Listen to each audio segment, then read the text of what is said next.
Every portal is a chance for salvation, uniting the lost survivors. Nightingale is one of 2024's standout releases in the survival crafting genre.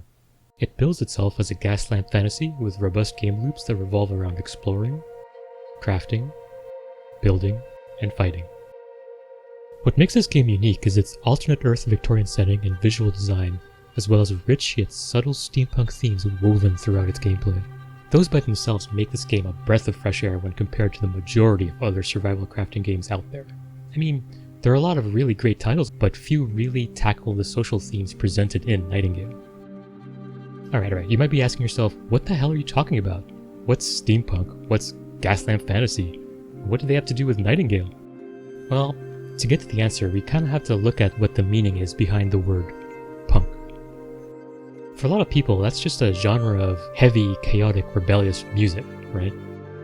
And for others, they might use the word to describe a certain undesirable ruffian. You gotta ask yourself a question. Do I feel lucky?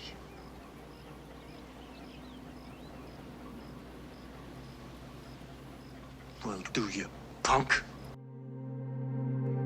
Truth is, to be punk is to embrace nonconformity, anti-corporatism, anti-consumerism, anti-war, anti-colonialism, among other things. So when we apply punk to genres of fiction, it becomes about criticizing the more rigid aspects of modern-day society, usually through highly stylized narratives. Probably the one that almost everyone knows about is cyberpunk. These works of fiction often depict their worlds as these neon-soaked corporate dystopias where everyone lives under the heels of all powerful mega-corporations. They're often cripplingly pessimistic and are highly critical of corporatism, consumerism, and authoritarianism. My program will not allow me to act against an officer of this company. Some of the more notable examples of cyberpunk are Ridley Scott's Blade Runner, Quite an experience to live in fear, isn't it? That's what it is to be a slave. Katsuhiro Otomo's Akira,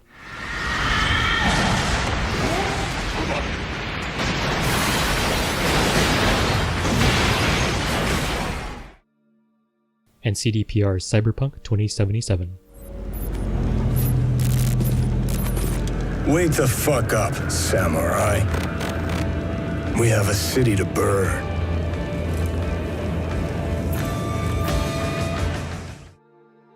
Dieselpunk similarly looks at society through a greasy, grimy Art Deco lens. And the genre is kind of similar to Cyberpunk because it holds a pessimistic view of society, but it focuses its critical eye on war, industrialization, and authoritarianism. It's bad to kill. Guns kill. And you don't have to be a gun. You are what you choose to be. Popular dieselpunk works include Philip K. Dick's Man in the High Castle, Hi, Smith!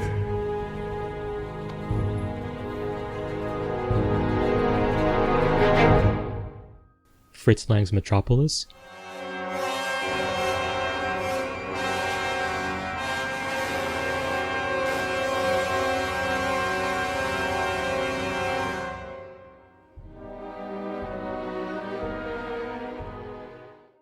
and 2K Games' Bioshock. I rejected those answers. Instead, I chose something different. I chose rapture. Solarpunk's a relative newcomer to the block, but it's equally as potent with its criticisms of society. But unlike Cyberpunk and Dieselpunk, Solarpunk takes on a more optimistic view, and so it uses a clean, bright, and minimalist palette. By looking at the world through this beautifully stylized utopian lens, it's able to more easily criticize consumerism, exploitation, and authoritarianism. One is Ursula K. Le Guin's Always Coming Home.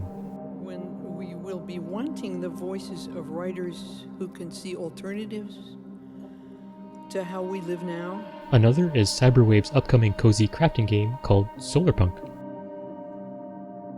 I'm not very well versed in solarpunk fictions myself, so if you've got any recommendations to give everyone, go ahead and comment below.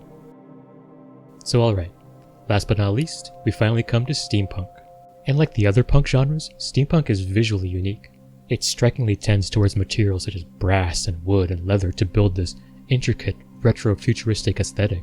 Like all the others, works in this genre are highly critical of certain aspects of an imperious society.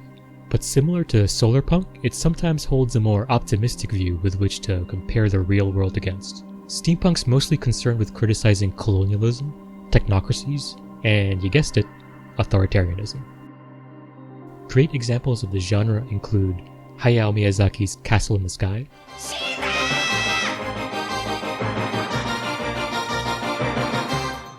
Square's Final Fantasy VI,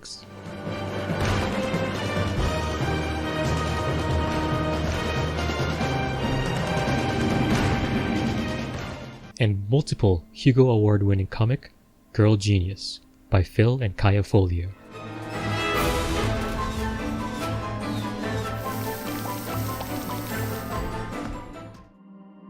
Joining their ranks is Inflection Games' Nightingale.